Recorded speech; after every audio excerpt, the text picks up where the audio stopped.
இல்லைங்க, தமிழ்நாடு பாஜக மட்டுமில்லை, இந்த தேசிய அளவிலே இருக்கக்கூடிய பாஜக தொடர்ந்து தமிழ்நாட்டிற்கு எதிராக, தமிழ்நாட்டு உரிமைகளுக்கு எதிரான கருத்துக்களைத்தான் அவர்கள் எடுத்து வைத்துக் கொண்டிருக்கிறார்கள்.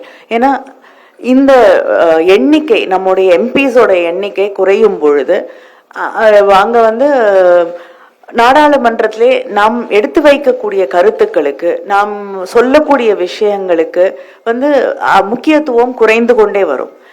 நம்மளுடைய ரெப்ரசன்டேட்டிவ்ஸ் குறையும் போது நம்முடைய மாநிலத்திலே இருக்கக்கூடிய முக்கியமான விஷயங்களை அங்கே இருக்கக்கூடிய ஒன்றிய அரசாங்கம் கருத்தில் கூட எடுத்துக்கொள்ள வேண்டிய அவசியம் இல்லாத ஒரு நிலையை நோக்கி தள்ளும். இன்னைக்கே ஒவ்வொரு விஷயத்திற்கும் நாம் எந்த அளவிற்கு போராட வேண்டி இருக்கிறது என்பதை நாம் கண்கூடாக பார்த்து கொண்டிருக்கோம். நமக்கு வர வேண்டிய நிதியாக இருக்கட்டும், மாநில உரிமைகளாக இருக்கட்டும். இப்படிப்பட்ட ஒரு சூழ்நிலையிலே நாளைக்கு எதிர்காலத்திலே நம்மளுடைய ரெப்ரசன்டேட்டிவ் அதுவும் குறையும் பொழுது நம்முடைய குரல் அங்கே இன்னும் பலவீனமாக கூடிய ஒரு ஆபத்து இருக்கு.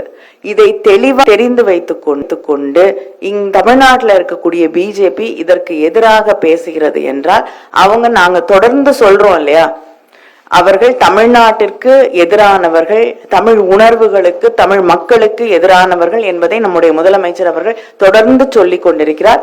அதை மிக தெளிவாக தெளிவுபடுத்தக்கூடிய ஒரு நிலைப்பாட்டை தான் அவர்கள் எடுத்திருக்கிறார்கள். நன்றிங்க, போதும்.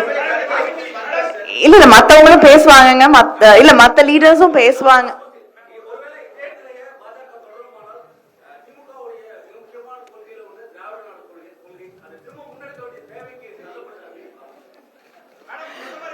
இல்லைங்க, இந்த ஒரு பிஜேபியோடைய கருத்துக்களை தமிழ்நாட்டு மக்கள் புறந்தள்ளி விட்டார்கள்.